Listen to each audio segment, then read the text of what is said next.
Hello everyone, this is from a recent interview I did with Eli Walls for his channel, but his audio cut out about 5 minutes in, so my audio is all that is audible. I decided to take the audio only and cut out most of the silence. I cut any silence longer than 5 seconds down to 5 seconds, so you will be hearing me respond to questions and comments you can't hear, and at some parts you may hear a bunch of my noises of acknowledgement in quick succession. So you might hear, right, So anyway, this was not suitable for a normal video. The video was intended to be for his channel, but I asked him to give me the audio. It was 3 hours long. Given what it is, I did not go in manually and cut it out so you hear only me. I just did a broad, top-down, cut all the silences down to 5 seconds kind of thing. So I hope this is okay. I figured I would put this up for people who were interested in listening to it. I once asked Rucka to do the same when he did an interview in which the other side's audio cut out. He put that up. I thought it was only fair. I do the same for myself. I'm not just doing that out of some kind of obligation of reciprocity. I do want to put this up just because I think I said some interesting things here, but if you aren't interested in listening to something that is as compromised as this is, here's your warning, but if you are interested in listening anyway, here it is. I figured I would put it up for those who want to listen. So enjoy if you choose to listen. Yeah, just like the number. Yeah.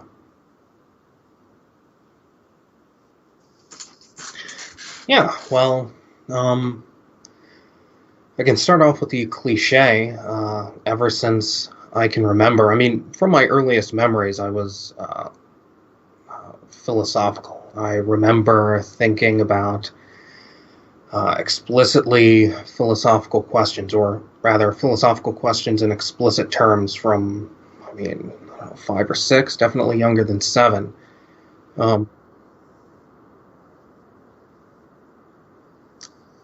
Yeah, I don't really have any. I don't know what's normal there. I don't know if I'm the weirdo or you are.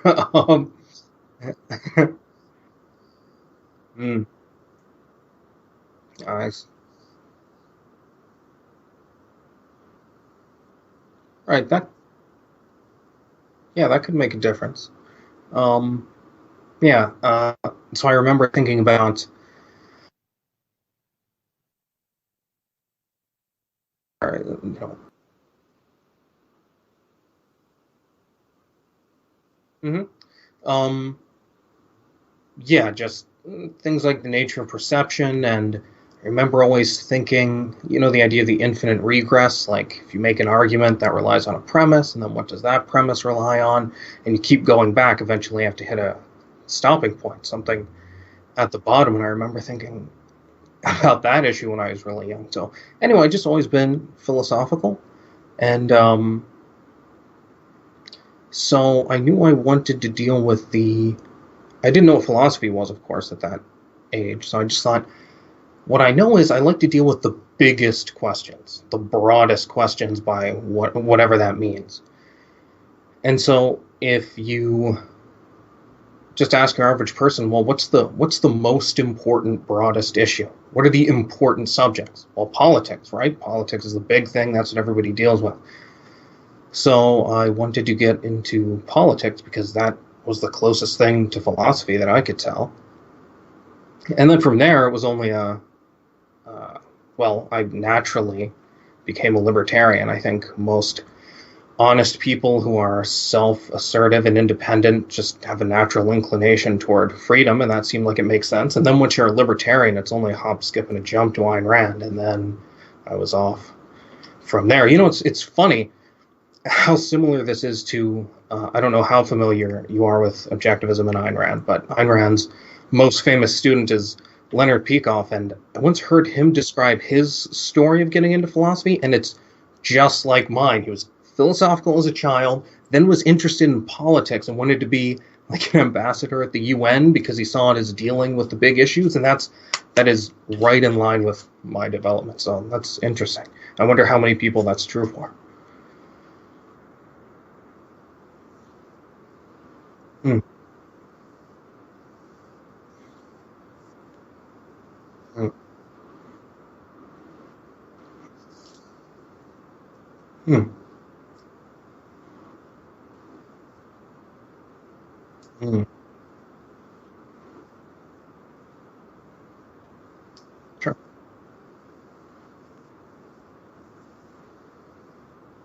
That's interesting. So you started with kind of an overriding concern for morality, and then developed what you saw as moral. Is that kind of a broad way to describe what happened with you? That's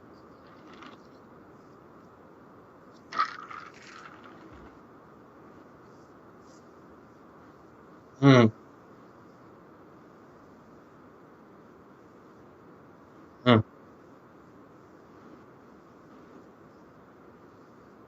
mm, sure.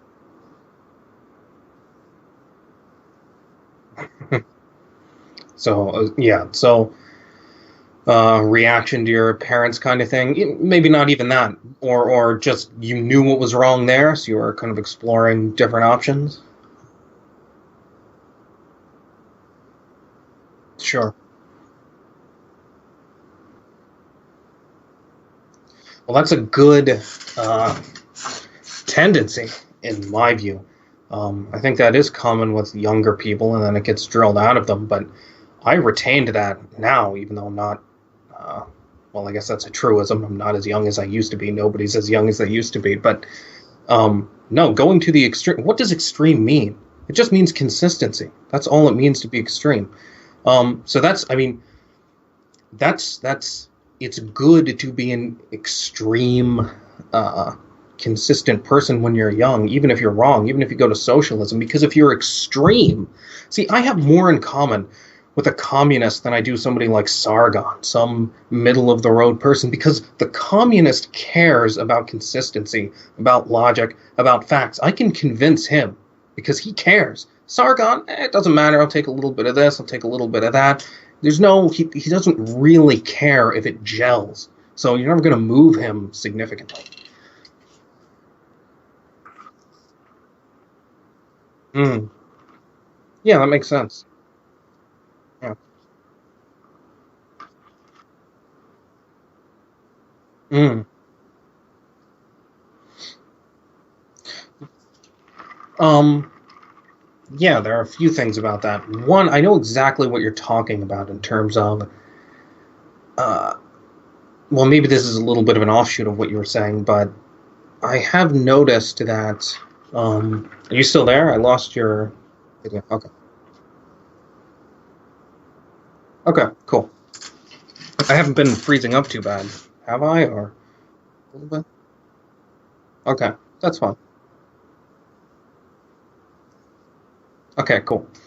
Um, yeah, there's a real tendency with these people to take the wrong lessons from what's happened. So, uh, they'll see these social justice people being strident and racist, and then their reaction to that is, well, we can't be strident, and we also can't call anybody else racist because they call everybody else racist. And that is an enormous mistake. You only double the injustice when you stop calling the reaction to somebody using a concept improperly is not to throw away the concept. That just makes it even worse. So the fact that these social justice people are throwing around racist, you don't redress that wrong by calling these alt-right people identitarians. They're just racist. That's all identitarian means. What do they mean by identity? Well, that's accurate because what they're talking about is, where do you get your fundamental identity from? And their answer is race. So it's just racist. That's all they are. Like, their answer to the question of where identity comes from is race. That's their, yeah. So I think it's a disaster to use those people's euphemisms. Don't let them have that. I call people racist all the time, and then people freak out because, oh, well, you're a social justice kind of person or whatever. No, I'm not giving up these terms because people use them wrong.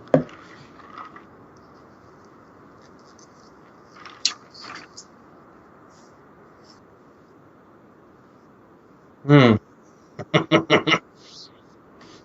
Hmm. That's just a way of saying racism is true. That's all it means.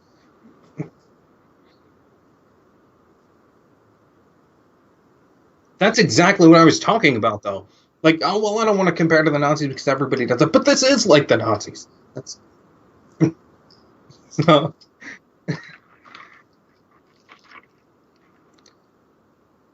right. Yeah, sure, sure. Or people hadn't misused it so much, and then it wouldn't be the currency of that term wouldn't be devalued. But this is why, I mean, people. I mean, this is just a cliche at this point, but it's totally true. I mean, the social justice people are paving the way for their alleged enemies in many ways, and that's one of them by devaluing the insult or term Nazi. It doesn't mean anything anymore, and so you know,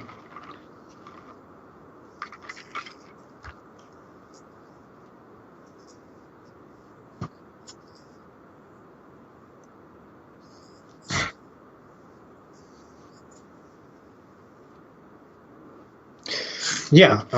Well, first, yes, that's a good disclaimer to put at the beginning. Just this is how people usually look at it. I would not conceptualize politics in this left right way. I do think politics is bipolar. I do think it's single axis, but I don't think it's people. I mean, what's the issue here? It's supposed to be egalitarianism versus hierarchy. That is not the essential issue. So that's a confused way at the beginning. But if you look at it that way, I mean, it depends on what you mean. The left is obviously worse in the sense of their existential actions. They are coalescing around the country, shutting people down with violence. The right isn't really doing that. Um, so the left definitely in terms of immediate danger, but the right, I don't trust them to defend free speech, and they are definitely against it. You see Prager suing YouTube. Milo advocates this kind of thing. We have to regulate these people. They're just not capitalists or pro free speech. You see, um, I agree.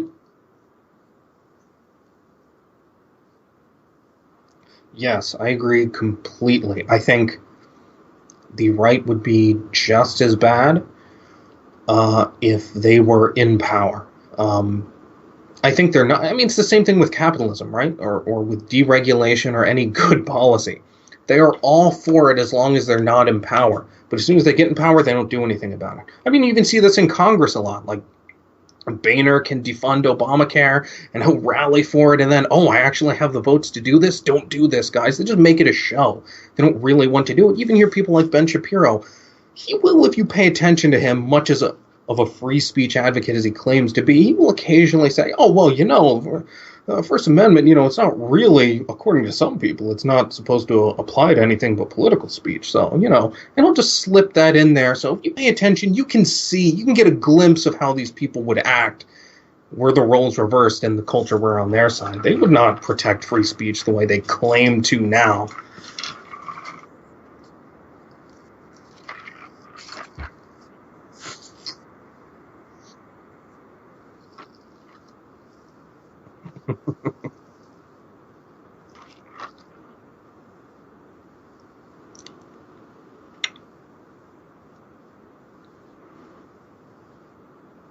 Mm.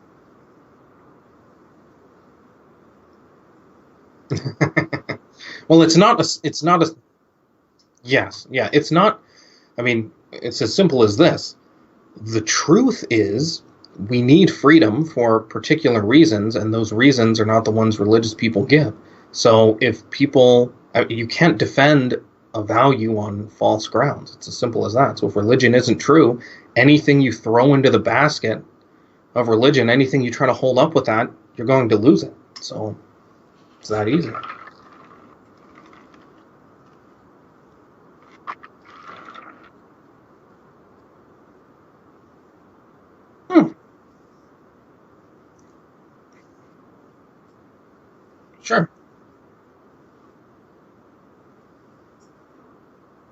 Mm. No, it's fine.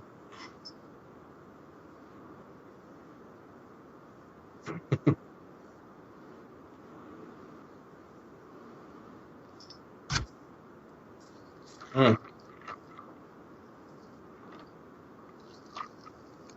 Mm-mm. That's right. Hmm. Yeah, well, my position is that what makes someone a man or a woman is essentially biological, and then there is a concomitant psychology that goes along with it. Now, that's not automatic, it's not determined. So, I do believe there is such a thing as you could say gender distortions. I wouldn't, I don't think it's as simple as, well, you have your psychology here and then there's your physical nature and you can get them completely reversed.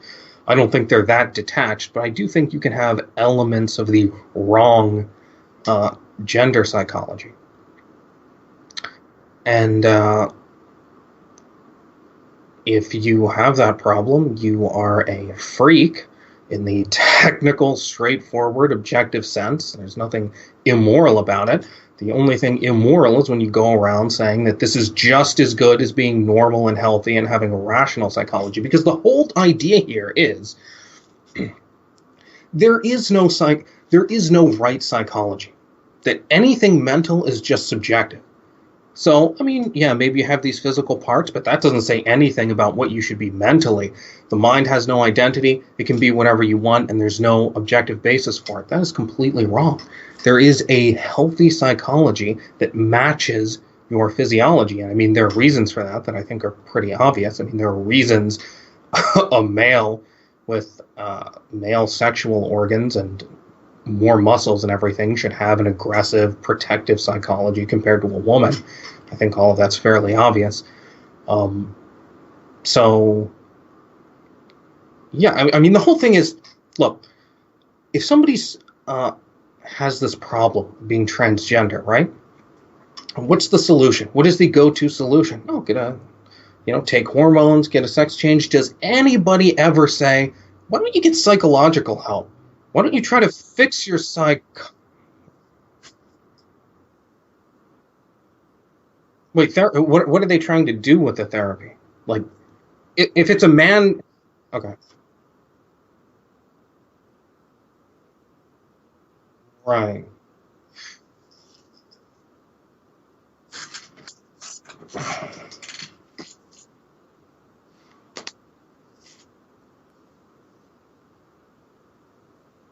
Hmm. Hmm.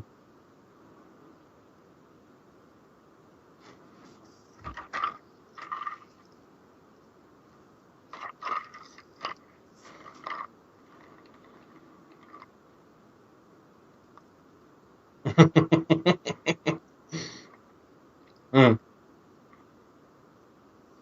Hmm. Hmm.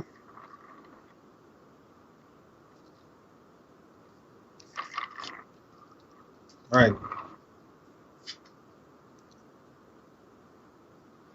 Hmm.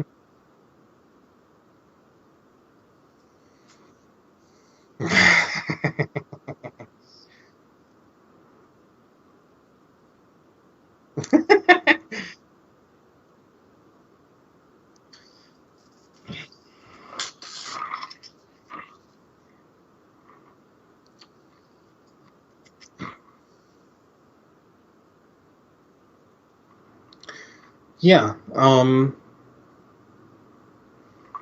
So there's a lot to respond to there. Well, I'll just go back to my. So, no, that's fine. Um, that's how conversations are. I mean, there are always more things to respond to than you can.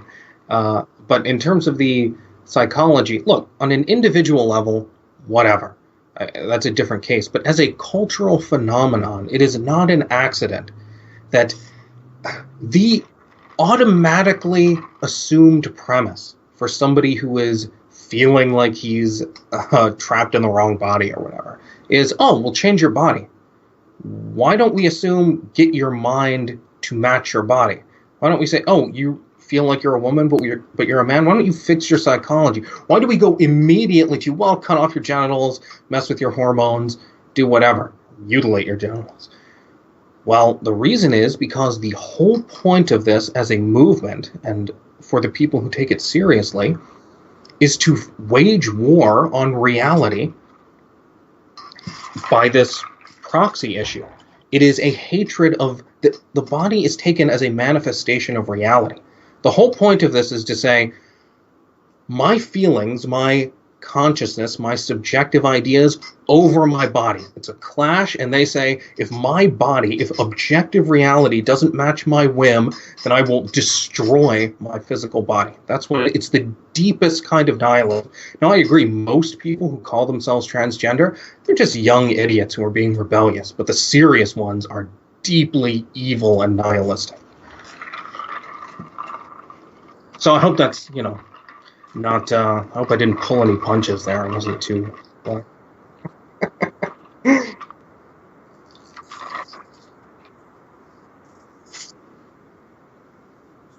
Mm.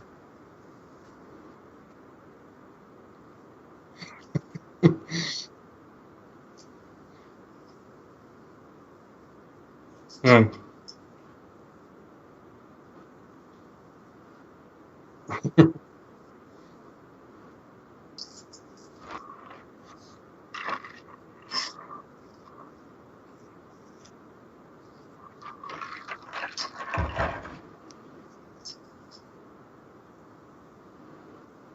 No, that makes sense because, well, normally, I mean, that's a good point because that's exactly what safe spaces are. It is the exact other side of that same coin.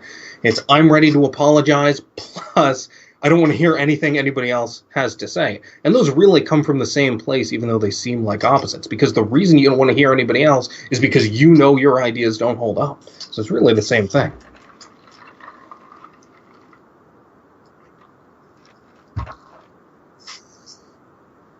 Mm.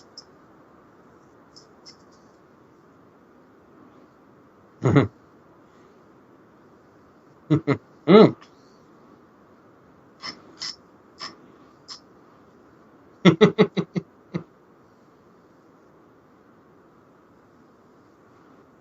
Mm. I see. Right. Right. Yeah. I see. Mm. Mm. Right.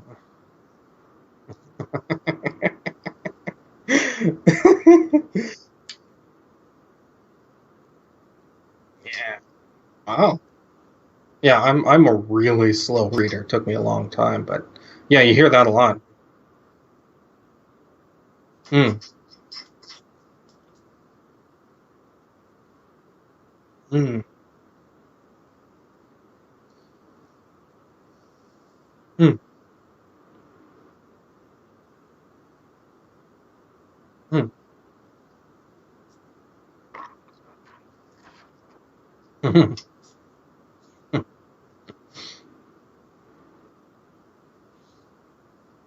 Yeah, that's interesting.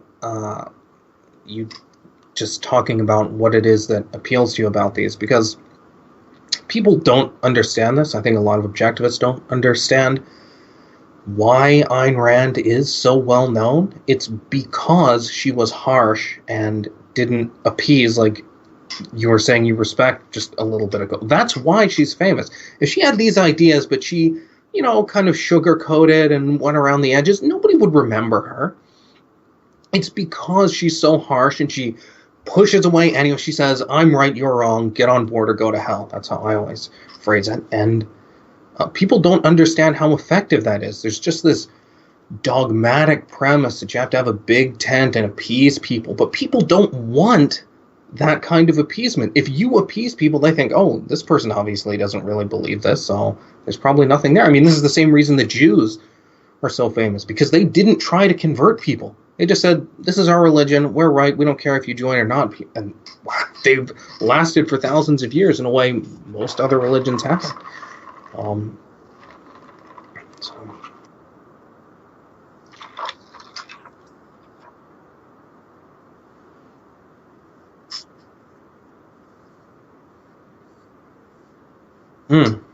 Yeah. There are some through lines, definitely. Yeah.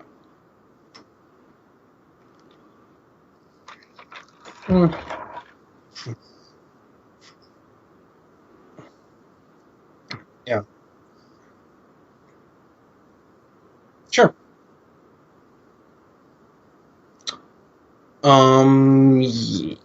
Okay. Let me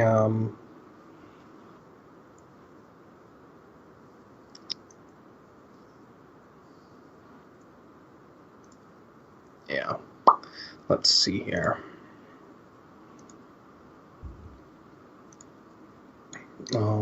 I just switched my camera to another thing, and let me is that for me? Okay, my video's turned off. My video's okay. I turned it off and on. Okay. Cool. Yeah, I don't remember either. There was something when you mentioned Peacock, there was something I was going to say, but I can't remember what it was now. Yeah, I don't remember.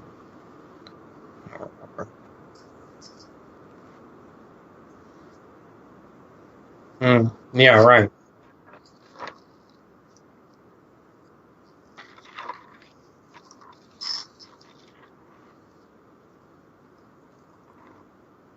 Yeah, people talk about, oh, the economy and all this, all these narrow reasons historians want to give into. Yeah.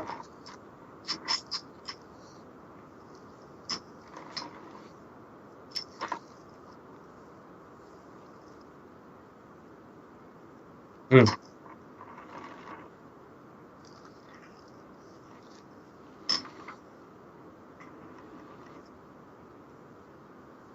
Mm.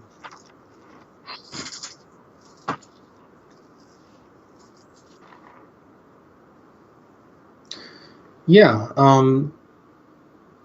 I remember what kind of the last part of that, the last detail of that story of how I got into objectivism. I remember when I was reading it, didn't yet consider myself an objectivist, and I was reading. What was I reading at that time? I think it was Ayn Rand Answers, maybe a collection of her Q&A sessions, edited kind of transcription of that, even though I've heard them all recorded too. Um, yeah, it's amazing how she just, I mean, it's like she writes an essay just off the cuff. Like the answers are incredible, eloquent, insightful, and she's so, I love how strident, how harsh she is, how she's just, like, she gets angry easily and passionate. Yeah.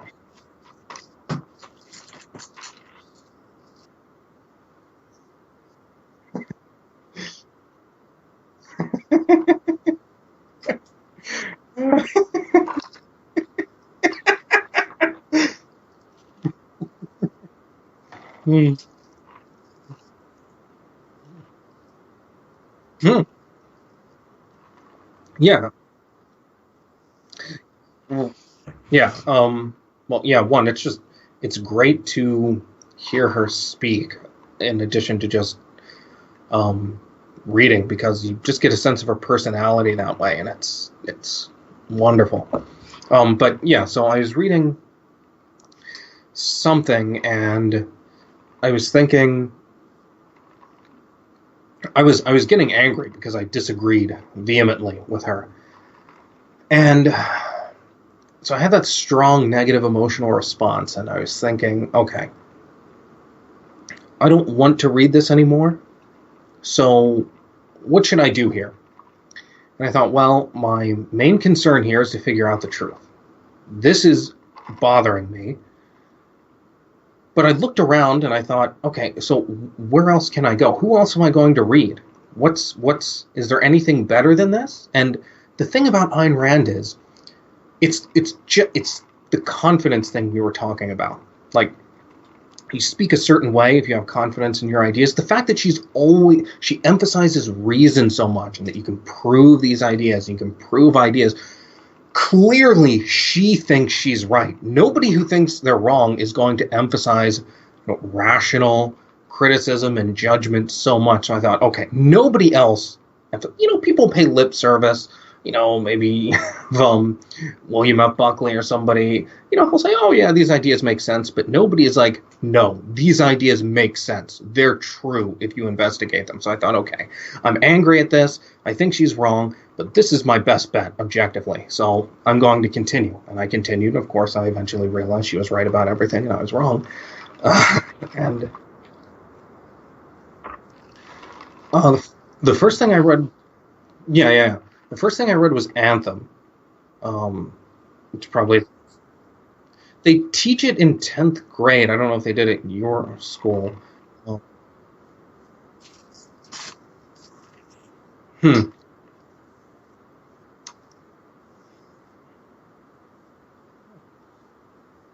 Hmm. Yeah, she's taken to be, okay, if you want the representative of pure capitalism, it's Ayn Rand. Everybody recognizes that, enemies, allies alike. Okay.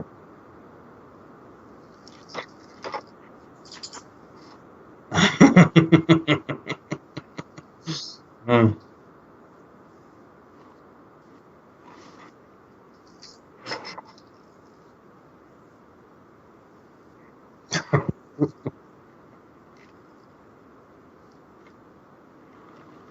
Hmm. Hmm.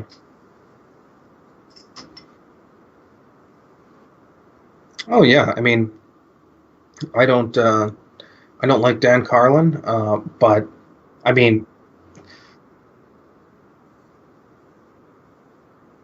right. Yeah.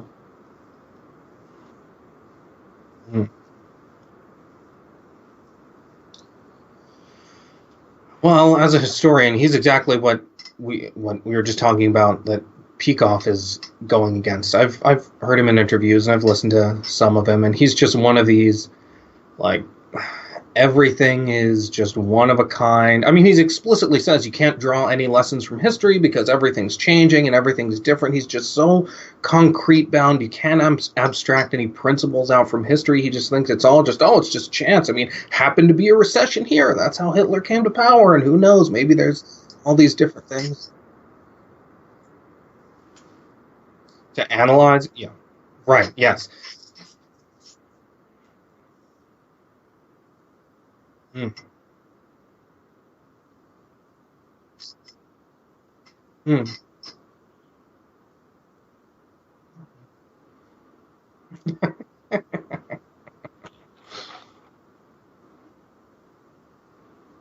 Um, well, yeah, there are a few things I don't know if this is what you interrupted. I don't even remember you interrupting, but as far as Dan Carlin, yes, there are educational podcasts I listen to exactly in the way you said. I know the analysis is going to be bad, but I listen just to get the facts or remind myself of the facts, like uh, History of Philosophy Without Any Gaps is a podcast by Peter Adamson, which he goes through the whole history of philosophy.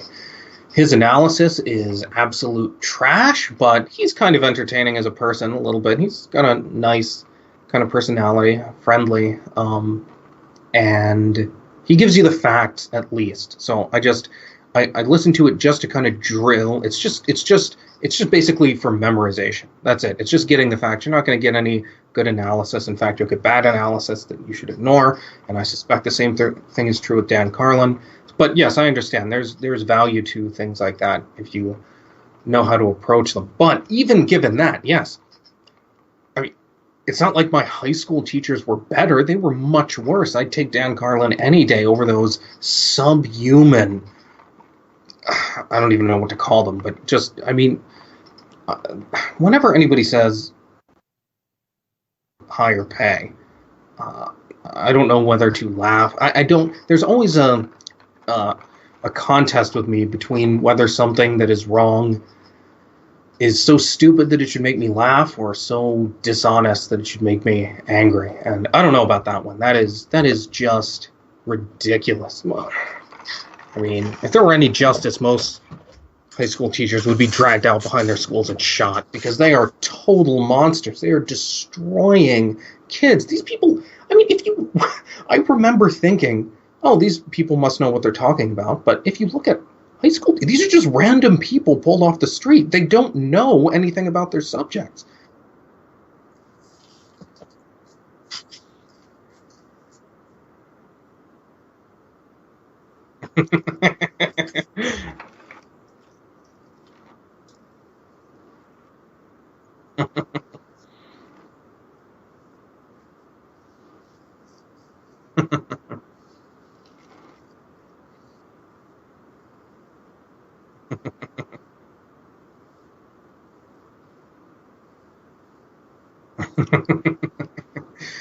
Yeah, I mean, they're not just not helping. They are, I mean, there's a reason people are so dumb, and it's because of how they're taught to think through their education. These public schools are the thing, the primary thing that is destroying the U.S. and the whole world.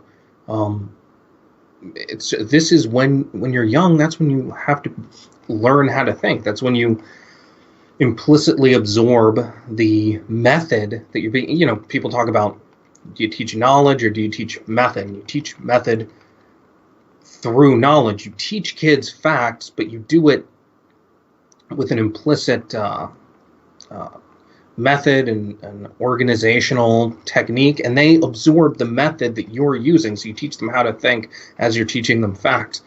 Do you think this has occurred to any, like, almost any of the public school? These people, now they go to these teaching colleges. First of all, teaching is not a skill you have to go to college for. It's, I mean, it's a skill, but it's something you can learn pretty quickly. It's not this big thing. Oh, I have to go to teachers college. That is a joke.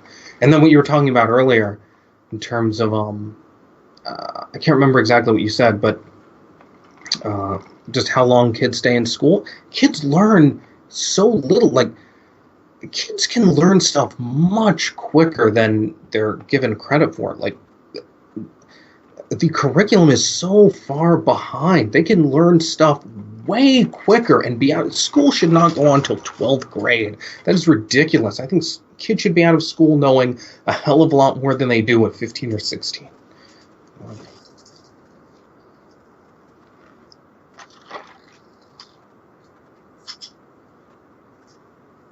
Mm, mm.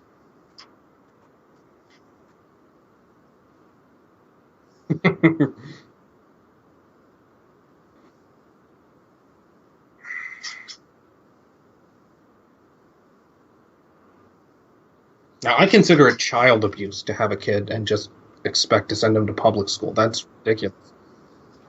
Mm.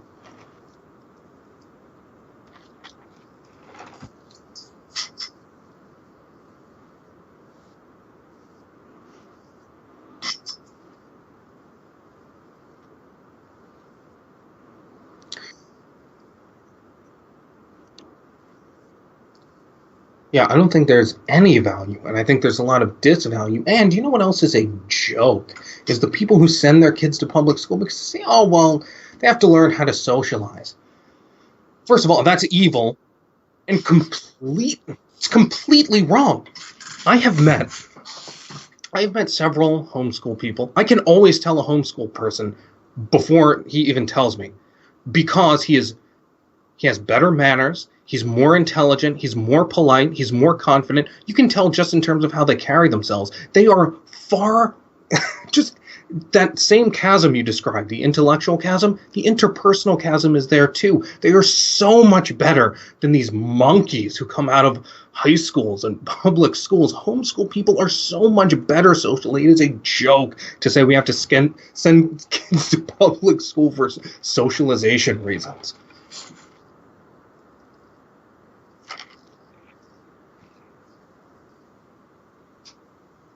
Mm, mm. Mm, mm.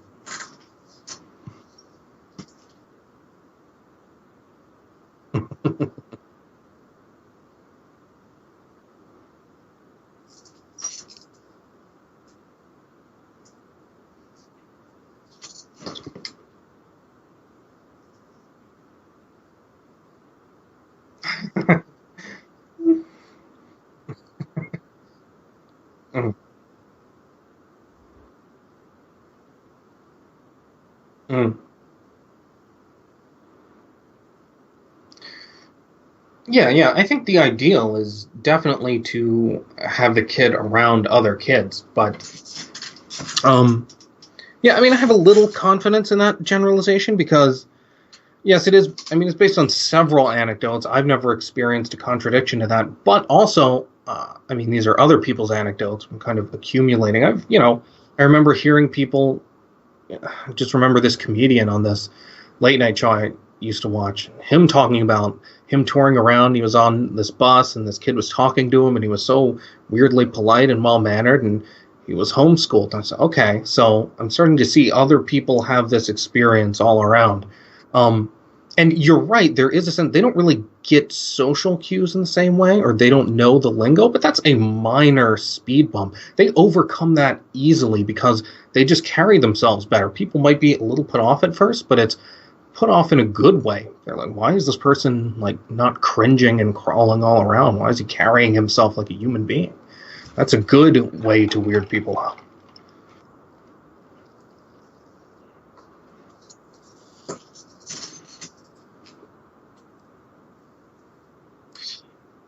Right, it is usually religious. But even the Westboro people, those kids and those people were unfailingly polite and helpful, just like any other. I don't know if you've seen their inter.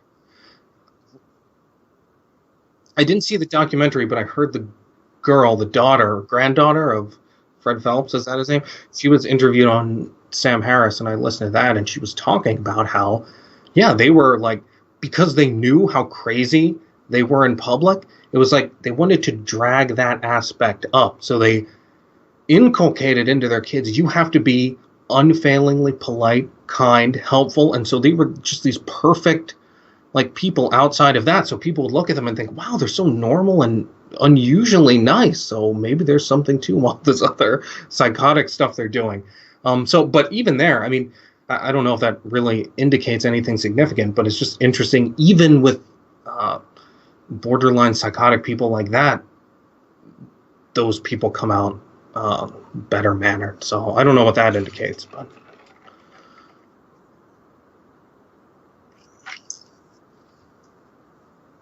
hmm, yeah, that's a yeah.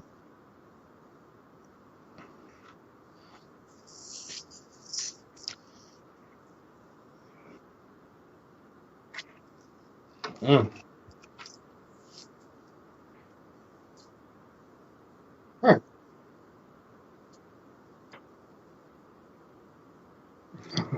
Well, there are a few things.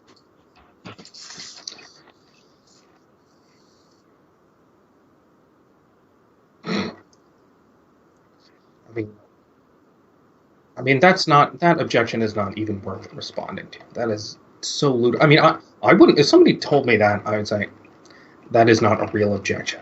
I mean, does any nobody really believes that?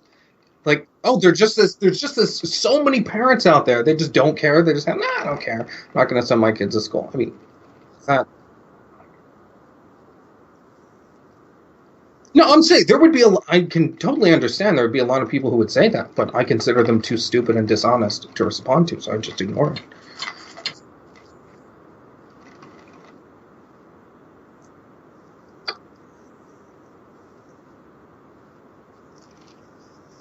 I'm in Georgia down here.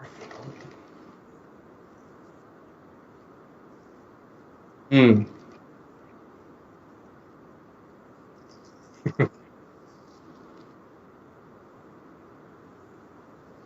Mm. Um, No, that's fine. You know, it's anecdotes they can reveal a lot.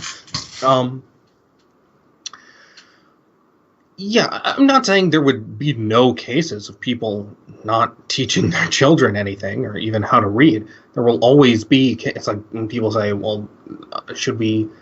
Is racism gone? Well, I mean, they play this dishonest game. As long as there's one racist person somewhere, we still have a ways to go. That's not the issue. It's not have we eradicated, purged every last racist from the planet. Is it still a significant thing? Same thing here. I don't think there will be a significant problem of people having kids and not sending them to school, especially, as you said, if they have more money and they're freer and they aren't in this depression. I'm sure a hell of a lot of the reason that it's like that there is due to the government and just the philosophy of the culture. But even outside of all of that, the thing is,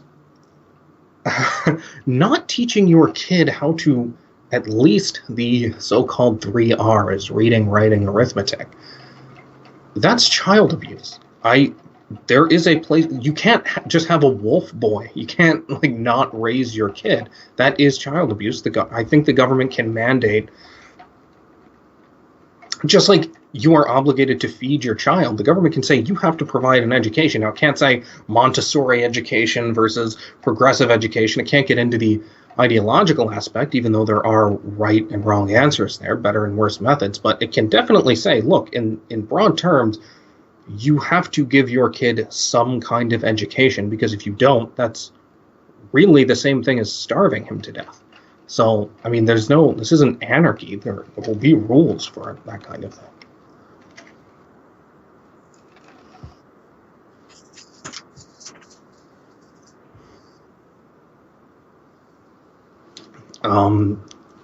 You draw the line at what the objective minimum is to survive. I mean, if the kid can't read a sign, he might just go driving his car off a cliff because he can't even read the road signs or whatever. I mean, there are certain objective basics.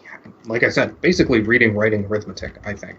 He has to read and write, and he has to be able to do basic math. I think those 3 are objectively provable necessities of modern survival. And then anything beyond that, I don't think can be mandated. But those, I think, there's no implication there. I mean, that's really just the question. Well, if we have laws against murder, well, then how do we stop it from there? Well, because murder is objectively violating somebody's rights. Same thing with denying a kid education. You can't just go. That's not a slippery slope from there. So.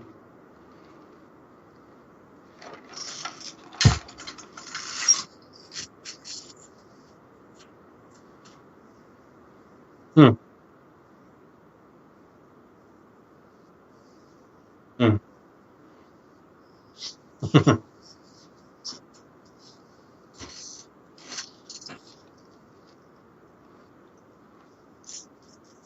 Well,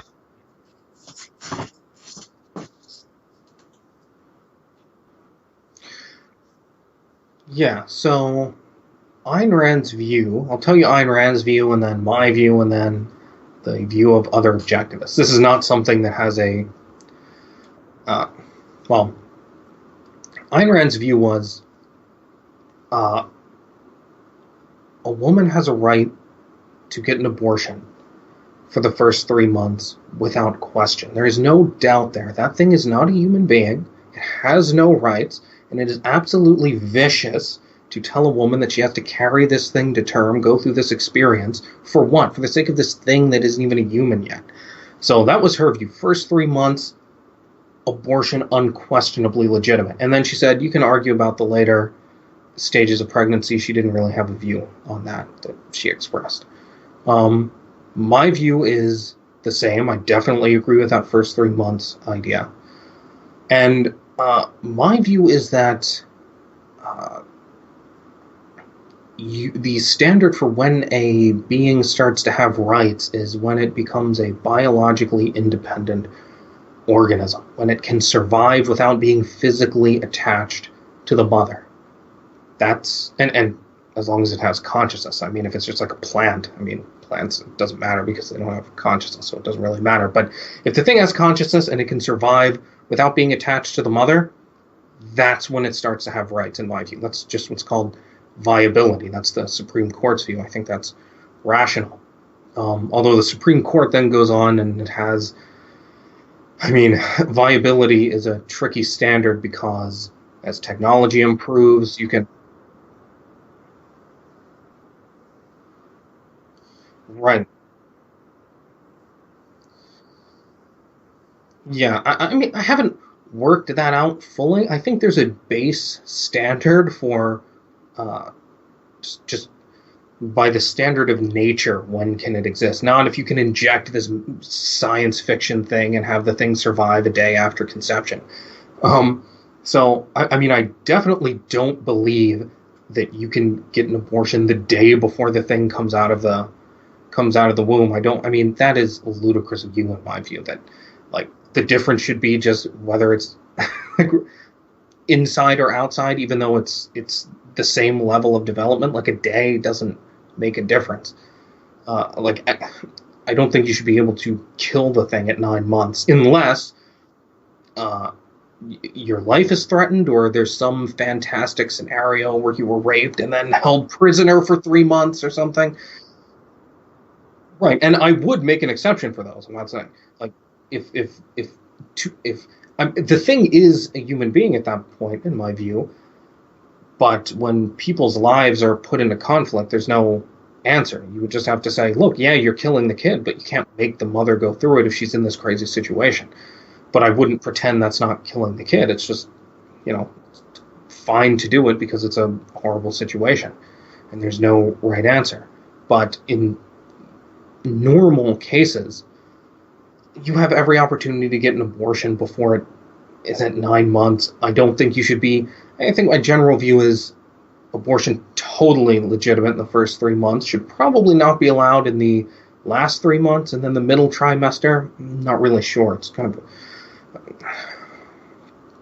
I don't know where the line should be drawn. Yeah, yeah, it's mystic. It's yes, exactly. Right.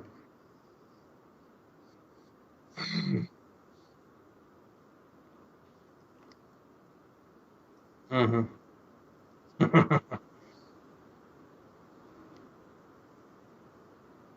Yeah,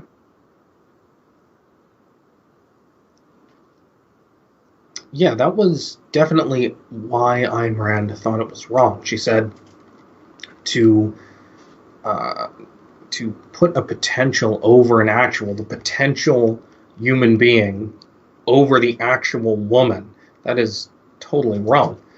Um, so yeah, she agreed with you on that. Yeah, I mean, the religious, the reason why they hate abortion, the reason they're against it is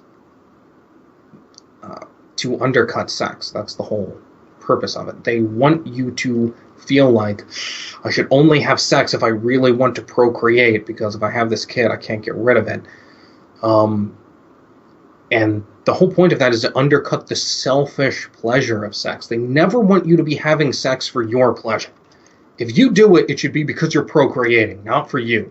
So they don't want you to be able to say, "Oh yeah, we can have sex and we don't have to worry about it." And if I get pregnant, I can get an abortion early on in the worst case. That's why they have this absolute prohibition on it. It's totally anti-life, anti-pleasure, anti-selfish thing. So that is the reason why it's so important to have abortion legal in the first uh, little while. But yeah, in terms of the philosophical standard, yeah, my view is when it is viable, when it can survive on its own.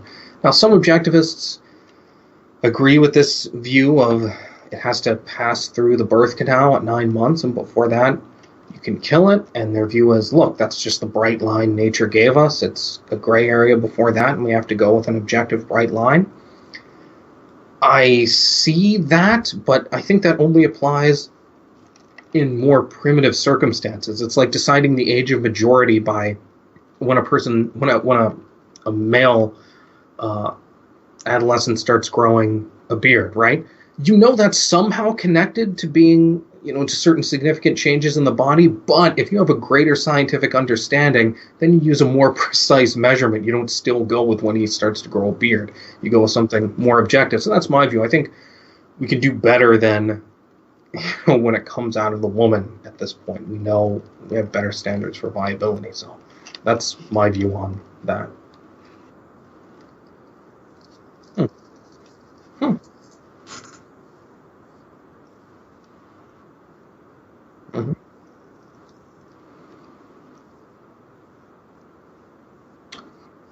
Well, yes. I mean, the term itself, I mean, it means otherism. That's what altruism means. And it was coined by Auguste Comte. He's a most famous positivist. He kind of started that. Um, but yes, it's you could say it's a force in the West for because of Christianity. That's its biggest champion, you could say. But that is man's default morality, in my view. Altruism is just man's default. I'm actually writing an essay or section on this for a book I'm writing, Why Man Defaults to an Ethics of Sacrifice. Why is that?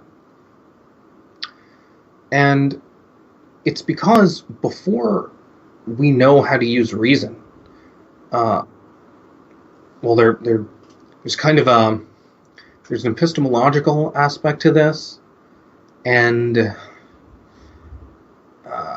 an ethical aspect to this. So, epistemologically, if you don't have reason, all you have to go on is the group. Like, it's kind of a herd mentality. You don't know by what standard to judge your actions. Before, the Greeks discovered reason, really. Aristotle discovered logic. People didn't really know what the hell they were doing with their minds. Still don't, really, most people. So, when you kind of have to subordinate yourself to the group for survival, that is altruism. That facilitates that whole mentality. But the real thing here is people get investment and sacrifice confused. What's different about human beings, and Jordan Peterson talked about this a lot, although he gets it importantly wrong, but what he gets right is, yes, what's different about human beings is that we can delay gratification. We can invest, right? We can put something off now for later. Instead of just eating the apple right now, we can take its seeds and plant them, right? And we give up the apple now for a lot more apples later, something like that. That's what human beings can do that animals can't, because we can reason, we can abstract, we can infer cause and effect relationships. So the whole thing human beings can do is delay gratification, is act for the long term. That's what human beings can do. But it's very easy to mistake early on this idea of investment for sacrifice, because you are giving up something now. It's very easy to misconceptualize that as I think what happens is primitive people don't understand the cause and effect relationship, and so it becomes that giving up pleasure is an end in itself, and they don't really understand, they can't identify abstractly why that benefits them. And so it just becomes like this mystical thing. It's the same reason, like, if you perform, I don't know, you do something with plants, right, to help them grow better. And you don't know the science behind it, you just know it works, and it starts to become an end in itself. There are all kinds of rituals like this. They work, people don't know why, and they kind of get ossified as this just tradition that it's just dogmatic, you just do it, and you don't know why it works. And I think that's what sacrifice became. It's like, look, just give up now, sacrifice, give up good things, throw away good things, and that's good. Why? Well, we don't really know the cause and effect relationship. But you see how it's easy to misunderstand that, because that's what human beings can do. We can invest for the long term. But when you're a primitive person, you don't know what the hell you're doing, and you don't understand cause and effect, it's very easy to see that as just giving up is good. You kind of just take the cause as an end in itself, and you don't understand the causal connection. You just say, okay, sacrifice is just good. So I think that's why people default to altruism, because it's just, look, to understand investment, you have to think more. So it's like anything. Why are people socialists? Because they don't think it through. And it's easier to stop, but more people are going to think less than think more, at least before they know how to think. So there's no mystery as to why people stop earlier. It's easy to misconceptualize investment as sacrifice than it is to think it all the way through. So I wouldn't say.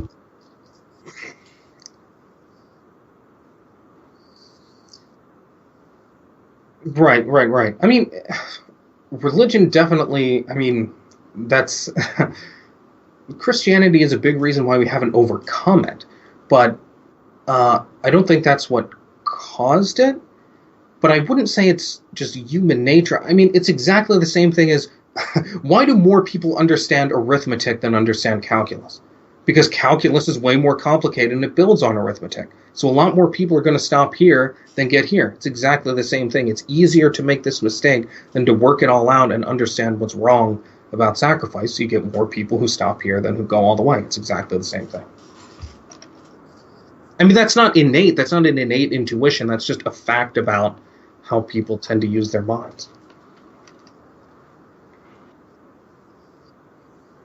Yeah, I would say it's no, no. I think it's just it. You could just say it as it's just an easy mistake to make in our context. It doesn't have anything to do with human nature or anything like that. It's like if you give somebody a specific set of evidence with a specific starting point, he's going to naturally come to a conclusion. That's not because it's innate or anything like that. It's just if you have a method of dealing with reality and you are given some clues, there's a likely conclusion you're going to come to, and it's as simple as that. So it's just that that's what seems obvious to primitive human beings. That's just the nature of the setup. Hmm. Well, let me put it this way. Yeah. I mean, there are all kinds of reasons people promote altruism, all kinds of invalid psychological reasons, but as a mass ideology, it gets its plausibility from the fact that it is conflated with investment, right? People see just give up something now, but you can give up something now for something better later or for something worse later. And people don't make that distinction, and it's easy not to make. And I think that confusion is what makes it plausible because most people are not dishonest or evil like that. Most people are just confused. So you wouldn't have most people agreeing with altruism because they're just evil. So in terms of why it's so popular, I think it's because of that, just that difficulty with the nature of the setup. Mm.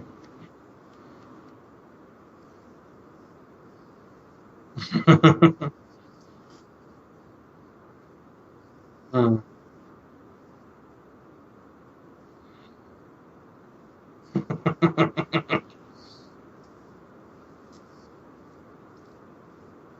Mhm.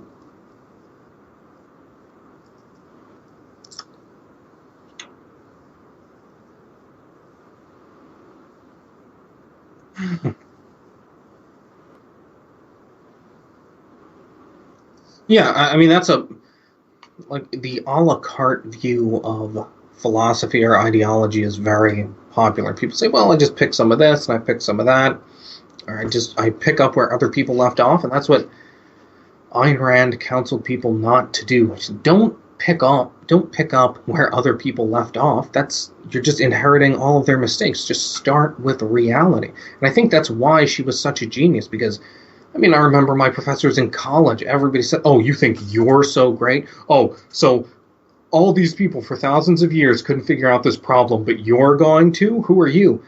Ayn Rand just totally ignored that. She said, I don't care what other people did for thousands of years. I'm not even concerned about that. I'm just going to look and see if I can figure it out. Oh, and guess what? When you don't think of yourself as an incompetent nothing, that how can I ever answer it when other people haven't, you can figure some things out pretty well, it turns out.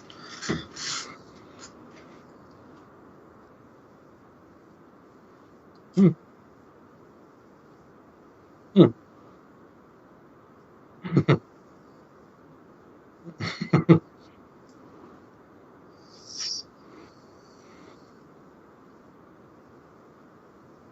Mhm.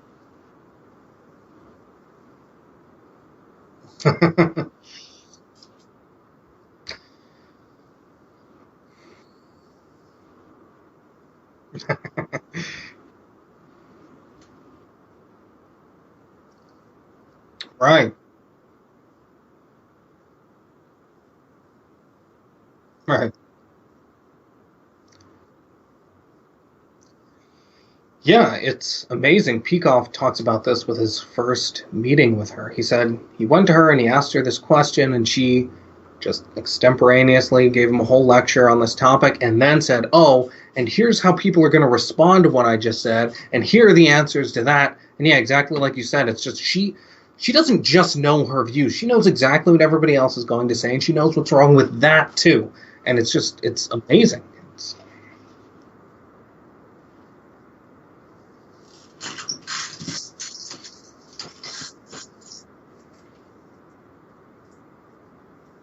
hmm.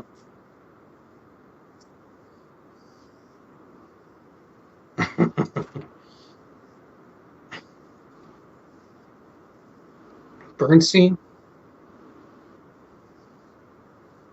Yeah, yeah. Bernstein, probably. Rucka just had a talk with him, if you didn't see. Mm. Mm. Mm-hmm. Mm-hmm. Yeah.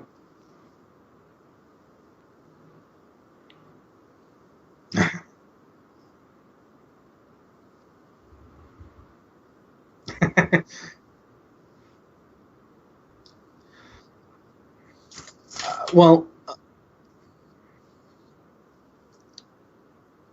yeah. Well, yes, Atlas Shrugged is a much more complex, sophisticated book than The Fountainhead. And that's, I don't mean The Fountainhead is unsophisticated or anything, but Atlas Shrugged is just this massive integration of so many different ideas. And I mean, it's there's so much to mine out of there. I mean, truly, that's a masterpiece. Um, but yeah, I mean, as somebody, I mean, this is self-aggrandizing, but uh, I consider myself a philosopher, and I can say that she is uh, probably the greatest genius humanity ever produced, and that's kind of like a it's like if you watch movies, you might like certain movies, right? But if you're a filmmaker yourself, you have so much more appreciation for the details. You can say, "Oh wow, I can't believe they did this," because you know what goes into it, right? So a filmmaker can really say this person is a great filmmaker because I know what goes into making films.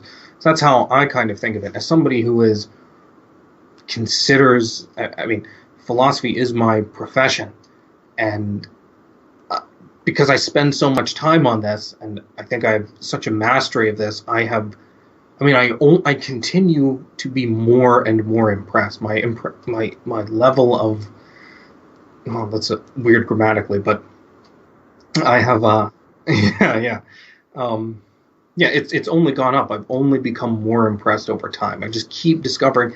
So often it happens with me. I read something from Ayn Rand, and I'll start to think about it, and I'll come up with new ideas and new insights. And I'll think, wow, I figured something out on top of this. And then I'll go back and read her and realize, oh, she understood this already, and I just didn't even see that at the time. That happens a lot. I mean, truly a genius. There's no other word for it.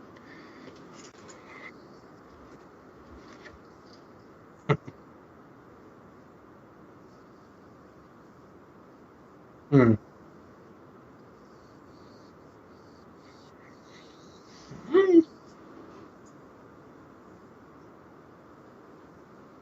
Uh,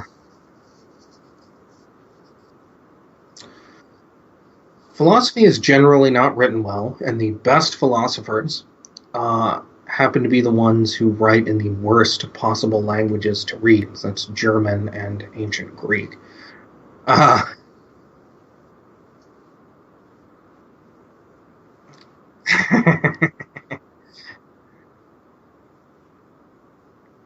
Well, that's Nietzsche anyway. He's not.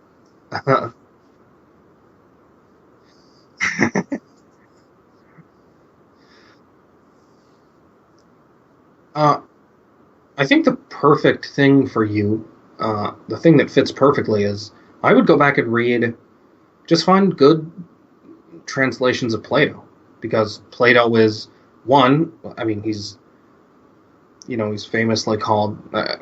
They so someone famously said all of philosophy is just footnotes on Plato, but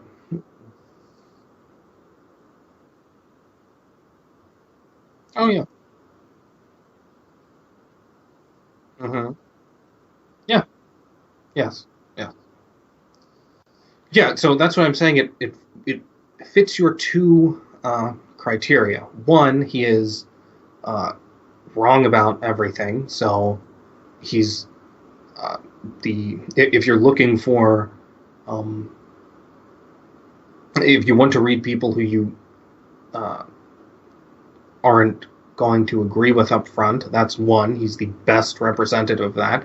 And two, of all of them, even more than at least Aristotle's surviving books, he's readable. Like he writes dialogues. His books are conversations between people mostly, and that it's they are eminently readable. You can read them for pleasure. They're totally fine to read if you get a good translation. They're not technical, philosophical, crabbed notes like if you're trying to read Aristotle or Kant or something. You can read Plato and enjoy it. Um, so that's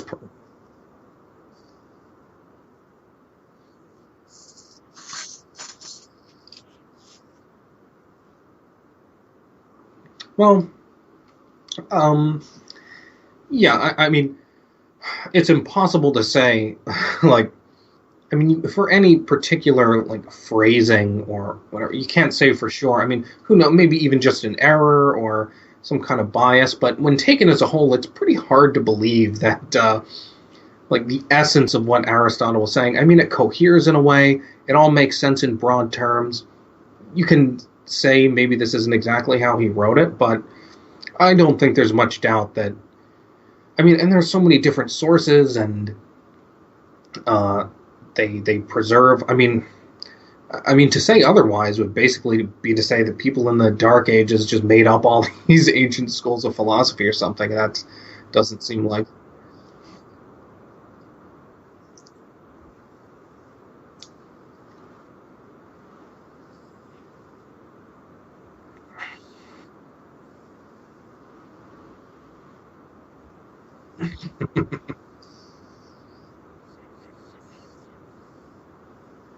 Yeah, they're good. I mean, I don't know if you want a whole collection, but there are yeah, you can find that stuff. You can find good translations of that. So I think that fits perfectly with what you wanted. Um, in terms of uh, trusting these things, yeah, I mean there are two different issues here. I mean, first of all, in terms of the truth of the ideas themselves, it doesn't really matter who wrote them because the ideas are the ideas. It doesn't matter if somebody just made them up yesterday. It's still, I mean, if the ideas are true, that's still they still have the insight they have. In terms of how they affected history, you could say, well, were people back then, was history really changed by these ideas, or did they believe something else? So I could see where it becomes relevant there. But I mean, it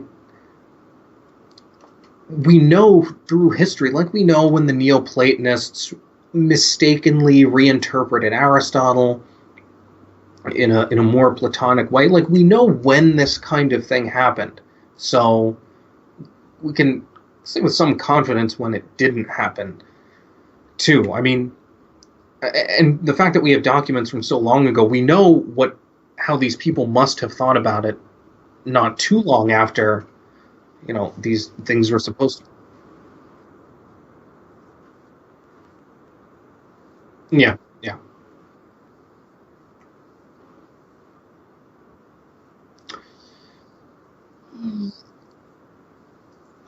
Well, I would say yes. In broad terms, yes. There's an approach to the world. There's a basic philosophical orientation, kind of dichotomy there. starting with Plato and Aristotle, that has been ongoing ever since. Kant is a substantial change to that. He's the first real, I mean, he's the biggest change since Plato and Aristotle, and then Ayn Rand is another change on the level of Kant. But even within Plato and Platonic and Aristotelian terms, I wouldn't. Sure. Well, I'll get to that. Sure, sure, sure. Let me just finish this point real quick, and it's just that um, even though you know, things have proceeded upon Aristotelian versus Platonic lines, I wouldn't denigrate that and say, not that you were, but I wouldn't dismiss it and say that it's really just the same thing, because they're like, you can have a broad framework and there's still a lot of details to work out. So it's not like, oh, now we're at the rationalists and the empiricists and they're just saying the same thing. They're not. They're arguing about new, interesting things, and you can see how they fit in with the old ideas, but there are new ideas, new concepts coming up, and new insights. Sometimes it's just broad rehash, but there are interesting new ideas even within the same broad framework. But Kant, well, the immediate backstory to Kant is the rationalists and the empiricists. And these were people who said, you can't trust your senses, so we have to go with pure detached logic, and people who said, logic is just artificial, really, we have to just go with what we can see. How can we ever, what's the basis for logic? That's just this abstract thing. Now, Kant was trying to figure out, okay, how do I have both rationalism and empiricism? How do I have reality and logic? How do I have science and religion? And his trick, which is brilliant, but it is basically a trick, was to say, okay, here's how we have both. There's the real world out there called the noumenal world. And then we see it, we perceive it, and think about it. Or the way we perceive it and think about it is a way of processing the noumenal world in terms we can understand. And so we perceive what we perceive he called the phenomenal world. So there's the world as it really is, and then there's the world as it appears to us. And his view, not only is this true with perception, people say perception is subjective, I see a different color, or feel something is hot, you feel it's cold. His view is even logic. Even logic is just our way. The noumenal world, the real world, isn't necessarily logical. We don't know there are no contradictions in reality. That's just our way of seeing it. And so his view was, see, so science and reason that pertains to the phenomenal world. So we can have science, we can have induction, we can have generalizations, we can have all of this stuff all the stuff we love about science, we can have certainty, we can have all of that because our mind creates reality. So we can predict reality. See, the empiricists had said, look, you have no idea what's going to happen next. Reality is just this thing. If you're going off of what you see in front of you, how can you ever predict what's going to happen in the future? All you see is what's in front of you. You can't bind reality by rules you derive from reality. Kant said, no, see, reality is just our projection. So since we're projecting it, we can predict it because we're creating it. And we still get to have free will, which he thought was mystical. We still get to have God. We still get to have all of that because that pertains to the noumenal world where logic and all of this don't apply. So you get to have the best of both worlds or in these two separate worlds. So that's Kant in a nutshell. I mean, there's more there. He was a total, worse than an altruist. He thought you should just totally sacrifice. You shouldn't even feel good about sacrificing. Uh, but utilitarianism is like a way it's been put is uh, Christianity says to love your neighbor, hedonism says to love pleasure, utilitarianism says to love your neighbor's pleasure. So utilitarianism is just greatest good for the greatest number kind of thing. Um, he was a No, he was a deontologist, or what you would call, he believed in a duty ethic. So the famous example with him, you should just do things because they're right, because now you're staying loyal to the noumenal world. Doesn't matter, this phenomenal world where it may be impractical to do the right thing. That doesn't really matter, because what really matters is the noumenal world. So the famous example is, an axe murderer comes to your door and he asks where your children are. Kant would say, no, it's wrong to lie. Even if you're going to tell this axe murderer where to find your children and kill them, just wrong to lie, period. So he was a duty-based guy. Wrong to lie, absolutely, period. In every context. That was his view.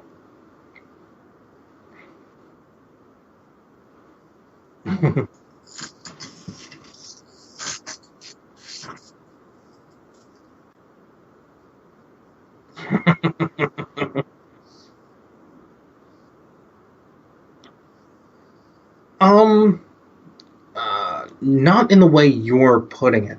I do think it is easier to sell socialism for uh, because of the premises that people are inculcated with, because of what they're set up to believe by the culture, by all of our media products, by just the culture in general. So that's true. It is harder to sell objectivism because the framework people have been given is antagonistic to it, but I don't think there's anything necessary about it. Now, like I said before, it is true. It is easier to come to a falsehood than a true conclusion. Uh, at least in the case of complicated or abstract ones, because there are a million ways to go wrong and it takes more work to be right.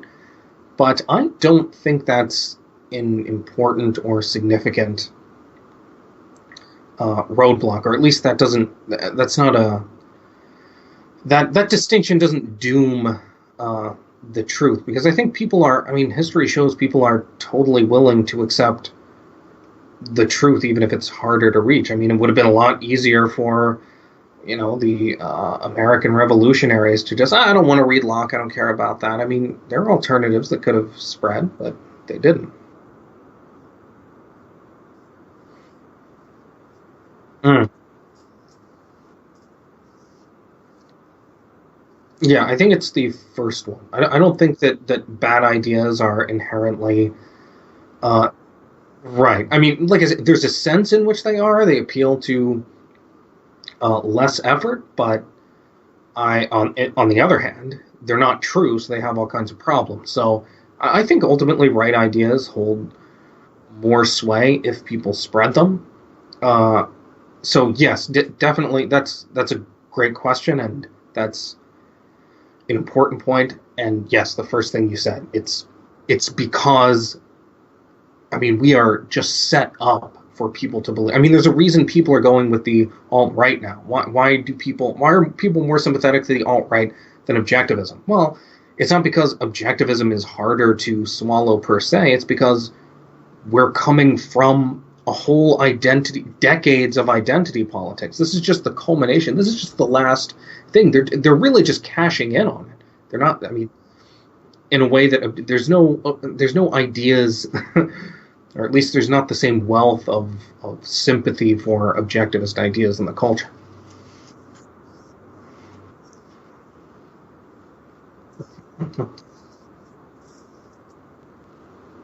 Oh, yeah. Uh, you mean the one on Warski where it was all of those people talking and it was Sargon Spencer? Yeah, yeah,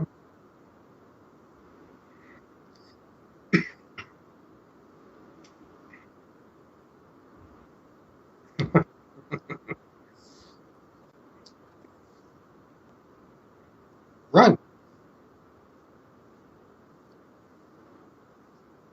Mm.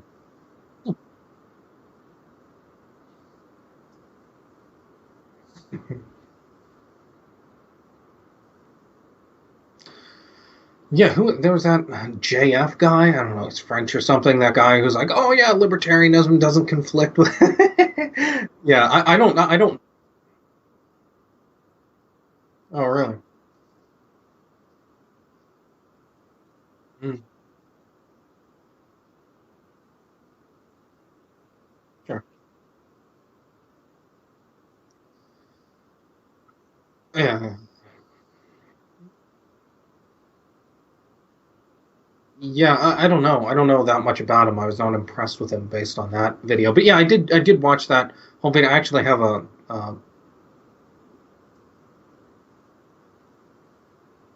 oh yeah. Yeah.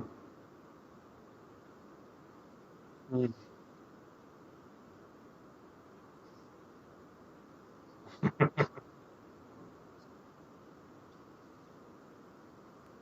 Yeah, I mean, he's just I mean, he's like a Stefan Molyneux type. These people are just perfect examples of the fact that libertarianism, because it has no philosophy, these people are they're just like grass in the wind. They're just waiting to be bent over. Like anything that comes along is just going to bring them along because they have no grounding. They're not. I mean, this is a mixed metaphor. It doesn't really make sense with the grass, but um, like Stefan Molyneux has no basis for his ideas. He doesn't know what the hell he's talking about. Same with JF Libertarian guy. They don't have a philosophy that their concern for liberty comes from. Was what?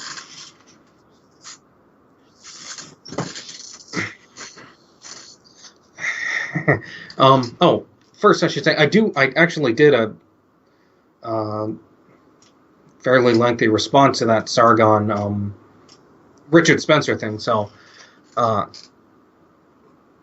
yeah, for Stefan Molyneux, he's become much more. I mean, he's an atheist. I think he still calls himself an atheist, but he's become much more apologetic to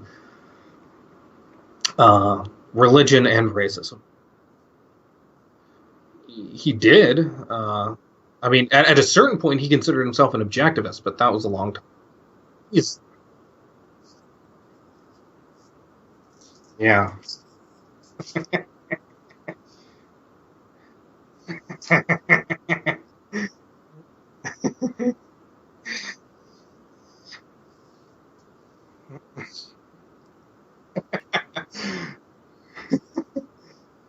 Yeah. Yeah. Just. Well, yeah. Just both of they're both people who were libertarians, right?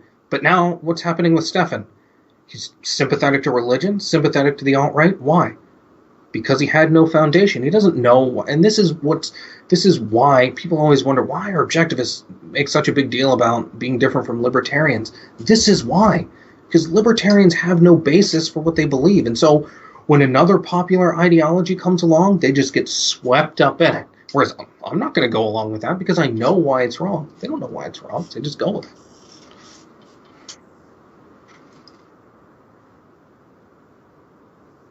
Mm.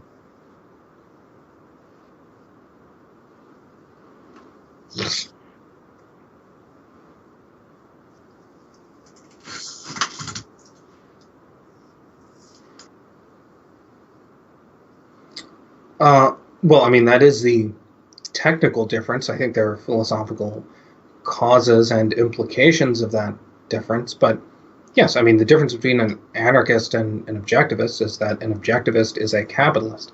And there is no such thing as anarcho capitalism, in my view. That is a contradiction. There is no capitalism without a government to protect property rights. All anarchism is institutionalized civil war. That is all it means. That is all it can mean. What does it mean to have what does it mean to have something other than a monopoly on what does it mean to have competition and force? What does that mean? War, that is all it means.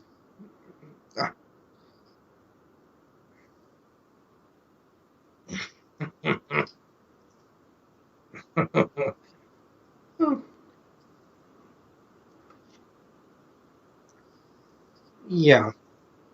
You know, Peikoff once said, nobody who is an anarchist understands Ayn Rand. Not even her basics. There is no way you can go from, okay, objective reality, I should use reason, I have to be principled, selfish in a principled way, and in politics, whim worship, do whatever I want, anarchism. It is quite clear to me that even though Michael Malice claims to have read everything Ayn Rand ever wrote, and everything written about her up to a certain point of the proliferation of that kind of material, all he got from her were some turns of phrase and anecdotes. That's all he ever says. He'll relate a story about Ayn Rand or use some phrase of hers, but it's clear he doesn't understand the first thing about what she was saying. I don't think anybody who is an anarchist does. I mean, that's impossible. You can't understand even the basics, not even all the technicalities. You can't understand the basics about what Ayn Rand was saying and be an anarchist. So in terms of it being a half measure, no, that is a total misconceptualization. Objectivism is not this halfway between statism and anarchism.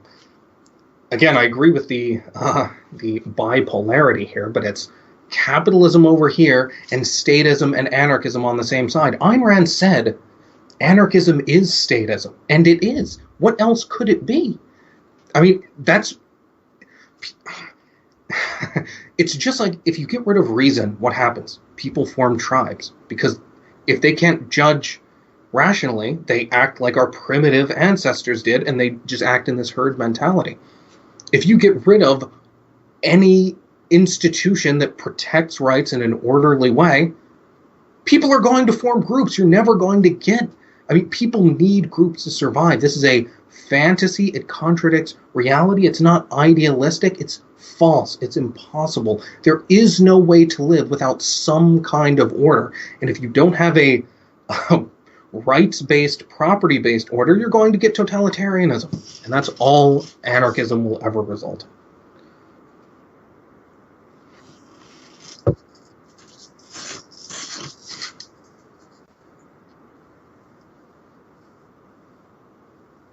Yeah.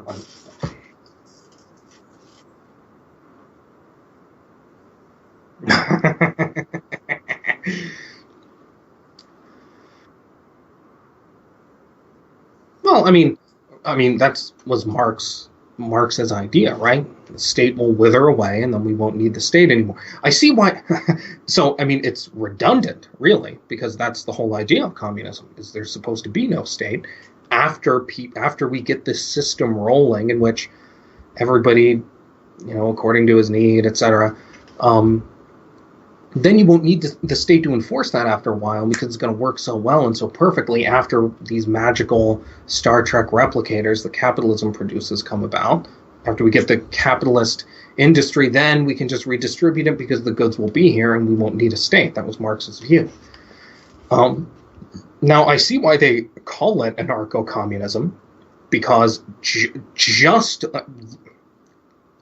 what I just said, anarchism means statism. It is not a coincidence that communism is ultimately an anarchist political movement, and it resulted in what we know of as communism. With Stalin, with Mao, total top-down totalitarianism. That's anarchism. That's what it is. This is just a coincidence. That is what anarchism means. So it doesn't surprise me that they call themselves anarcho-communists, because they're trying to say, they see what communism has actually resulted in, and they're trying to say, no, we mean real communism, the anarchic kind, not the Stalin kind. They're just kind of trying to reiterate what communism originally meant, but they just don't understand that that is what communism meant. Stalin is communism. Stalin is anarchism. That's what it is.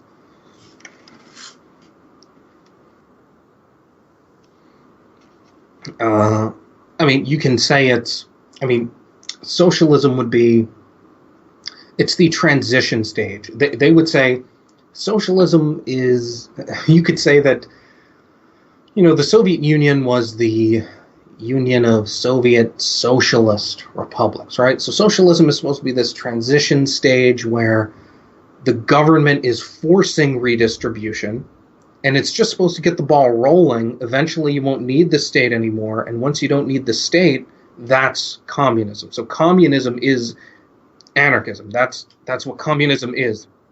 Right. Yes, but there can never be communism.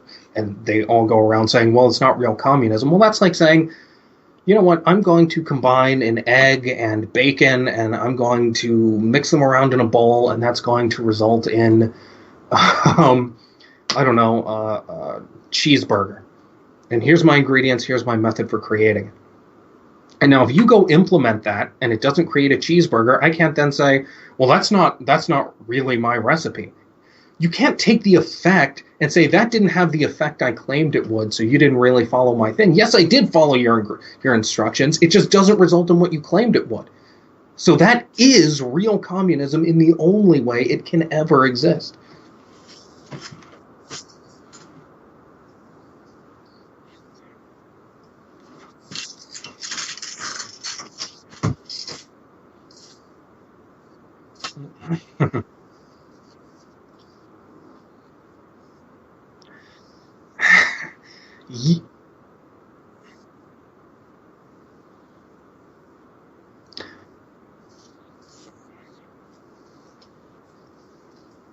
Yeah, I mean, I think they're quite willing to talk about it. It's just that at a certain point, they have to say, well, just because they can't go any deeper. Um, really? Hmm. Sure.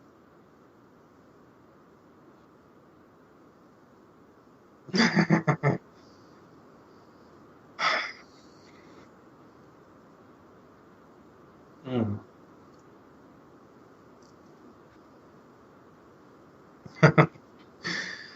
Yeah. Well, I mean, I think in general they consider morality their biggest asset, not in that they can explain it well, but just that everybody agrees equality is inherently moral, right? So that's just like an axiom to them. Now, the thing is, you're right. Beneath that, they don't want to and can't talk about it. I mean, Ayn Rand said there's an easy way to blast altruism away forever. It's just ask why. Why is altruism right? There is no answer for that. There never has been and there never will be. There is no coherent answer. Why should I sacrifice for somebody? There is no answer whatsoever. Mm. Mm.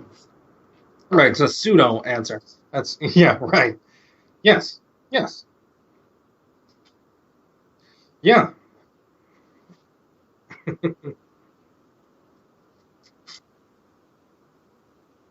Mm.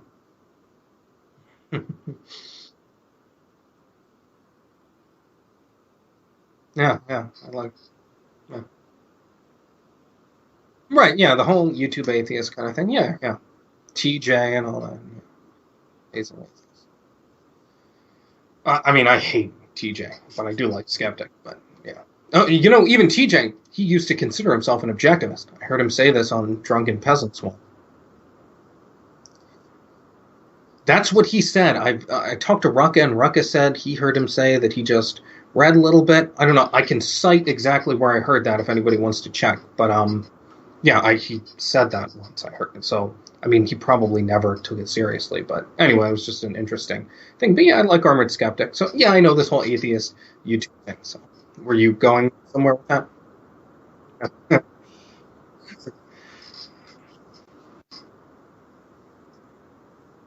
Hmm, hmm, hmm.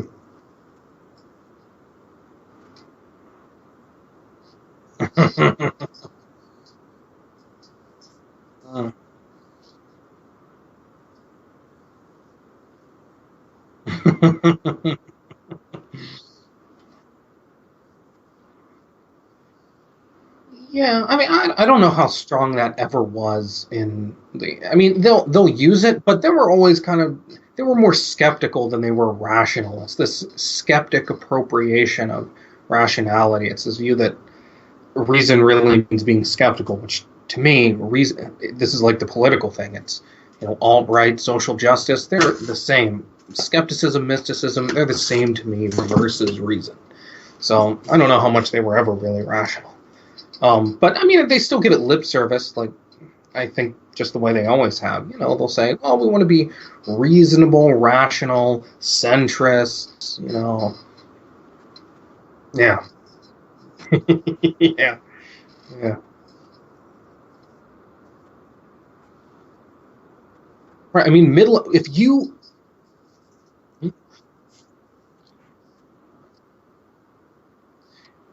yes, and it's letting other people set the terms because middle always means middle between two things you didn't choose. So you let these people define the poles, and you're just gonna split the difference between whatever the sides are. That's not a good thing. You can end up some pretty bad positions if that's what you're doing. Sure. Oh, it's okay. Hmm. Oh yeah, I've heard. Is that what this blood sports thing is? I've heard about that. Is that just like Jerry Springer on the internet? Let's get people to fight each other in these like Warski kind of things. Hmm. Hmm.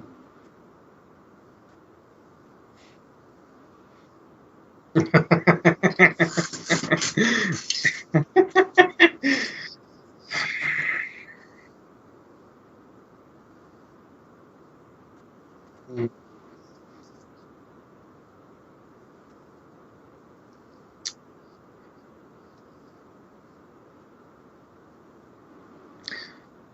No, no. I mean, yeah. I don't know. I haven't really paid attention to it. I've kind of heard about it on the periphery. So, what? They're not even debating. This is just mm,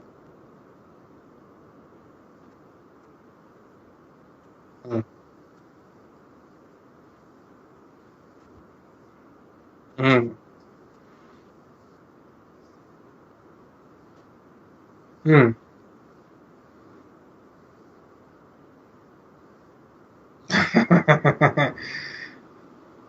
Hmm.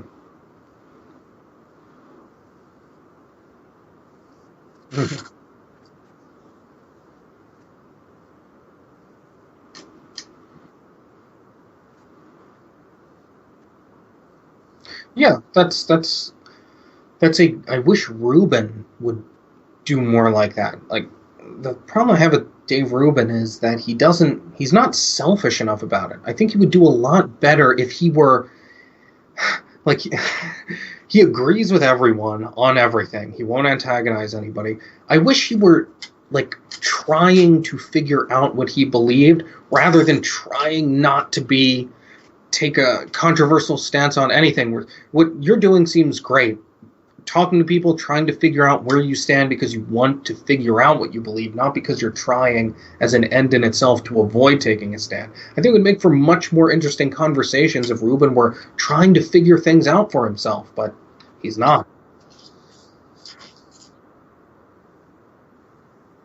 Hmm. Larry King or whatever. Yeah, yeah, yeah, yeah. Oh yeah, he's never.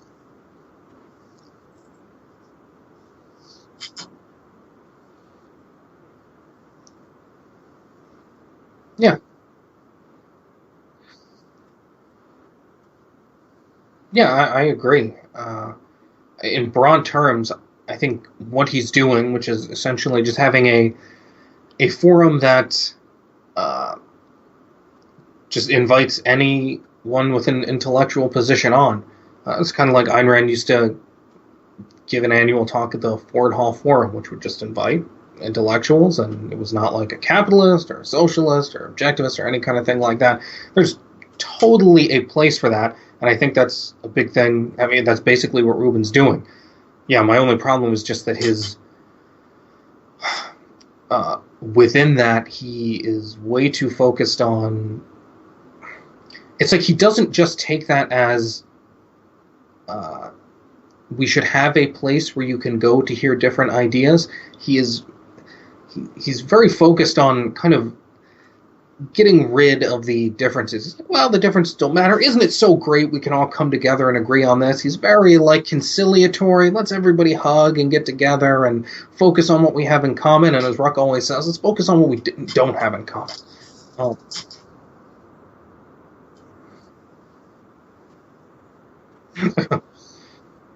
yeah,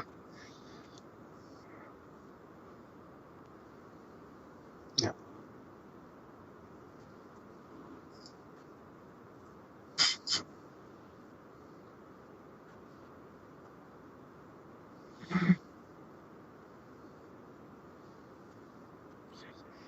yeah. Maybe. Go ahead. People. I mean, people definitely have a fetish for uh, uh, conciliatory kind of conversations. For like I said, just this group hug kind of thing. But I think there's a lot of interest in the. I mean, he kind of does this. Like, he gets people who disagree to come on his show. Like, let's get Michael Shermer and Dennis Prager. He's always trying to get people who go against each other, and that's what I want. But then when they're there, it's this weird double thing. He's like, yeah, let's get these people who disagree, and then let's talk about everything we can agree on. No, I don't want to hear that. Like he's always talking about how great it is we have free speech and we can debate, but he never wants to actually have the rubber meet the road. I want to see these gears clashing against each other.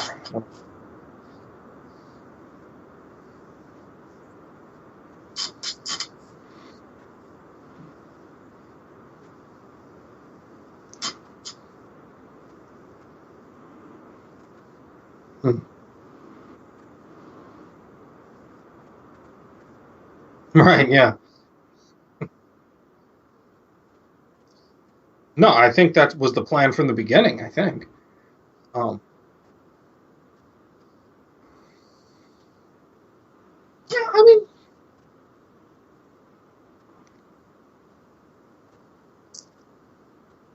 yeah.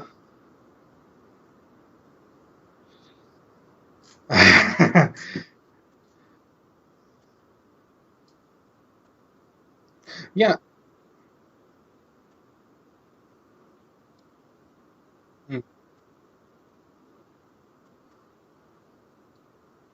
I think you're right. I think Dave Rubin would do nothing but diminish that conversation. I think it would be a lot better if they just they come up on their podiums and he talks, he talks, he talks, he talks, rather than Dave Rubin constantly trying to interject. Because the thing is, I mean, I don't hate your own. Like, I have my problems with ARI. I think he would.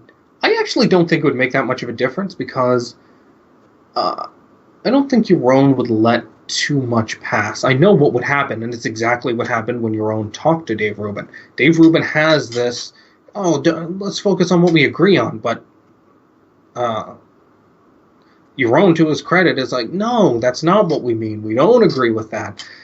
So I think what would happen is Dave Rubin would just try to focus on their agreements, and Yaron would just constantly be saying, no, we actually disagree much more significantly than you're trying to imply. So it would just be a speed bump. Maybe it would derail it, but yeah, I mean, I agree. I think it would be better if they just. But I don't see them doing that because it's already taking forever. Like they've each mentioned it like 5 times. It's been months. They never do it. I can't imagine them doing it without somebody like Dave Rubin kind of getting them together. Yeah, but I mean, even he doesn't seem to. I mean, I guess he's. I mean, he's indicated he's tried to do it, but he's kind of. I guess he just doesn't want to harass them, and he's just waiting for them to. I don't know who the holdup is for. Your own seems willing to talk to literally anybody, which is fine. Right? Yeah. Yeah.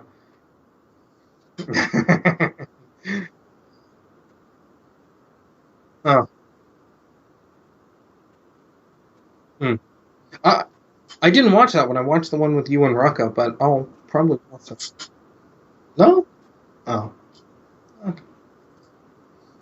Hmm. Right. Yeah.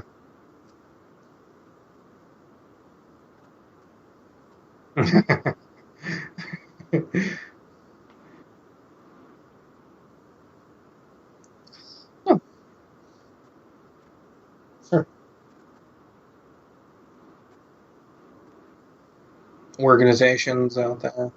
Yeah, the only other big one I know of is the Atlas Society. Uh, yeah, they are run by David Kelly, who is a pseudo-objectivist. There's a whole split between him and Peikoff, and David Kelly basically says that... I mean, he's basically subjectivist. He says, oh, objectivism, you can tweak it and mix and match and do this a la carte thing we were talking about, and you can...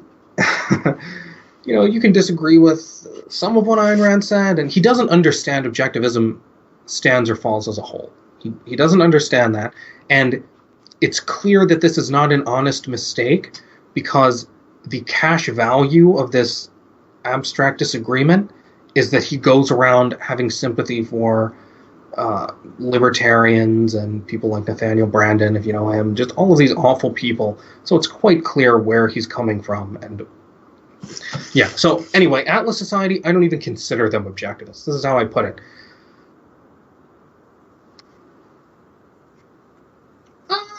I don't know.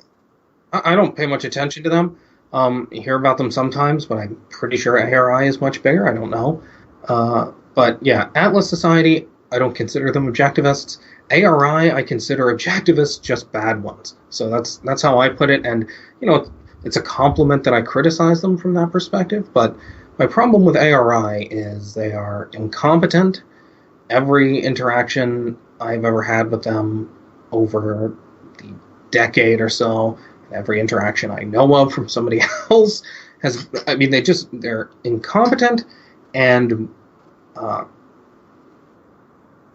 they just run everything poorly. Like, you can never get in touch with people. I've literally had email chains with them, or their subdivisions that are still part of their group. It's not like some other thing. It's where I will be in contact with them. They will take months to respond, send me off to another person who will also take months to respond. And when this person responds, he says, oh, here, I'm going to hand you off to this other person because I'm leaving.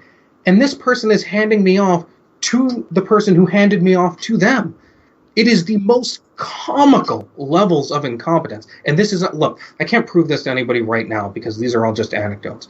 So all I can say is just pay attention, and I have confidence any rational observer over a given period of time, I don't think you'll have a problem seeing a pattern of incompetence at ARI. But that's secondary. My main problem is their attitude toward activism, toward public engagement.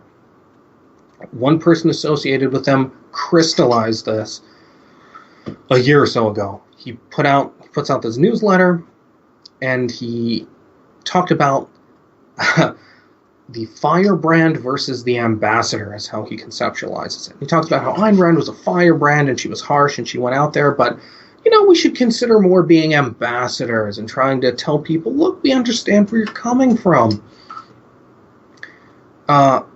Which is...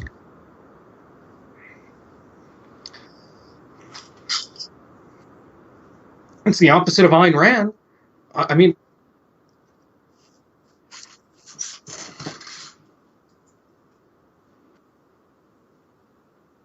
Right. Right. They don't care if you agree with them. That's why people agree with them. They think, wow. No, and it's not just him. That was just the perfect crystallization. But Onkar, who was kind of the head of their educational stuff, I know people who have been in their graduate training program who have told me that Onkar follows this line completely. He tells people you have to act like you have something to learn from everyone. I have read through interviews with their temporary president or CEO who just left. He said Onkar was the architect of their whole approach, their strategy. I've heard Onkar come out on stage, and the first thing he talks about is how it's so great that objectivism has so many fewer kooks and weirdos now. Now, that's good, per se, but why is that the first thing you're focused on? Because you're embarrassed about...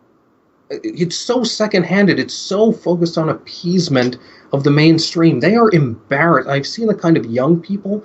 I went into this with Rucka a lot, but another thing that occurred to me, just think about just this even comes down to the terms they use. If you read Ayn Rand, she talks about Kant as the general of the bad guys, and all of these philosophers who were influenced by him as his lieutenants, and all the people you see around you as his foot soldiers. And she talks about providing intellectual ammunition to objectivists, and she had a whole thing in her magazines, providing intellectual ammunition. So you have her talking in these military terms, and then what is ARI talking in terms of? Ambassadorship. So you have ambassadors versus soldiers. That is such a dramatic difference. I think that makes clear just how differently ARI is thinking about it from how Ayn Rand did. She wasn't thinking about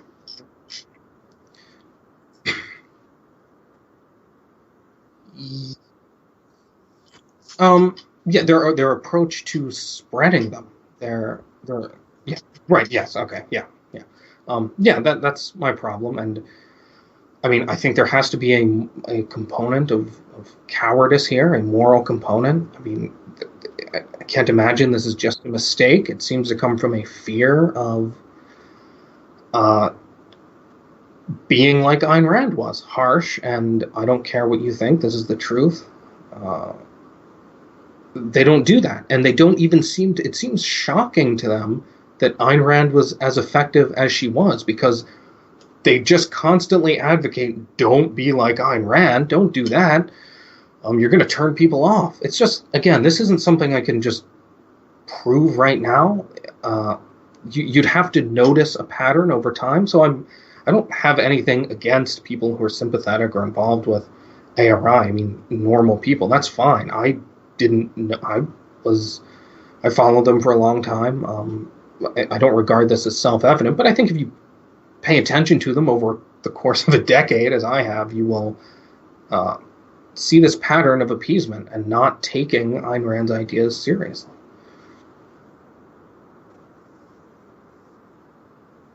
Me, and that's it.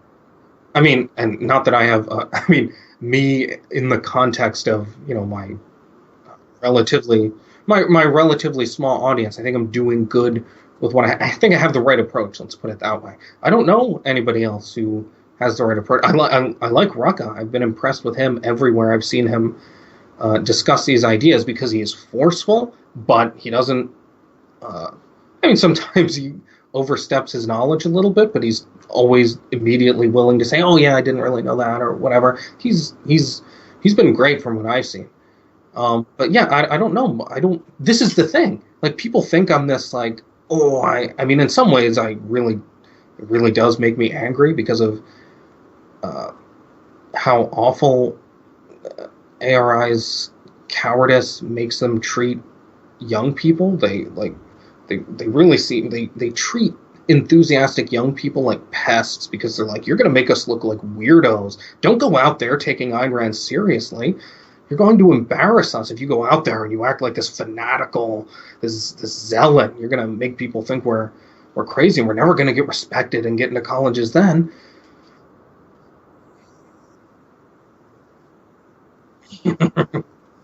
Mm-hmm. Mm-hmm. Mm-hmm.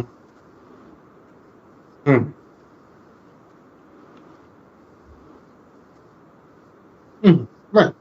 Yeah. Yeah. Yeah. I mean, there's a difference between. I mean, and I think this is what they use as their shield. There is such a thing as bringing up Ayn Rand when it's inappropriate, and a lot of young people do that because they're over enthusiastic. But to me, that's a good problem to have. Those are the young people you should be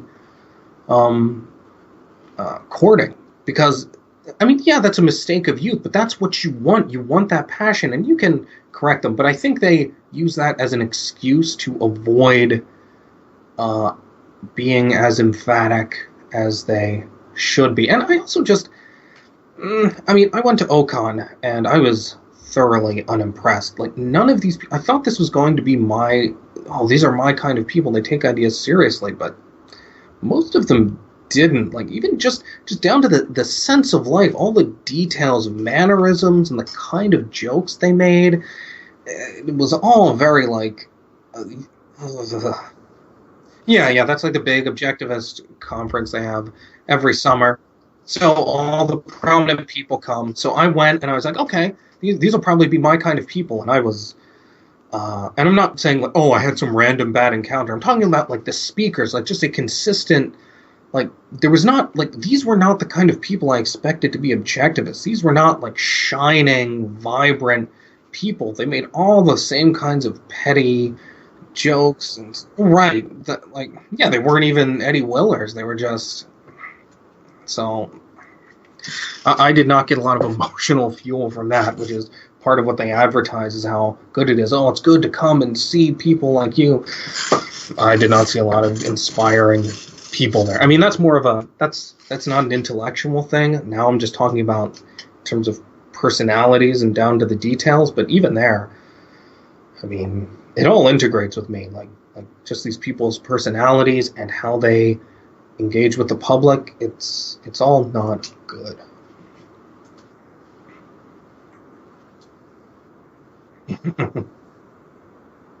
Sure. Sure. No, yeah. Yeah, yeah, yeah. He is, yeah.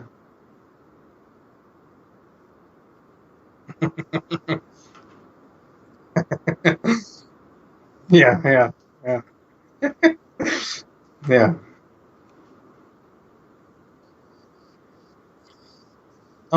Yeah, just my YouTube channel. You can link to that below, I guess. My website and Patreon. That's the trifecta I always list. Just my YouTube channel, and then my Patreon is just patreon.com/Charles2, and my website is just charles2.com.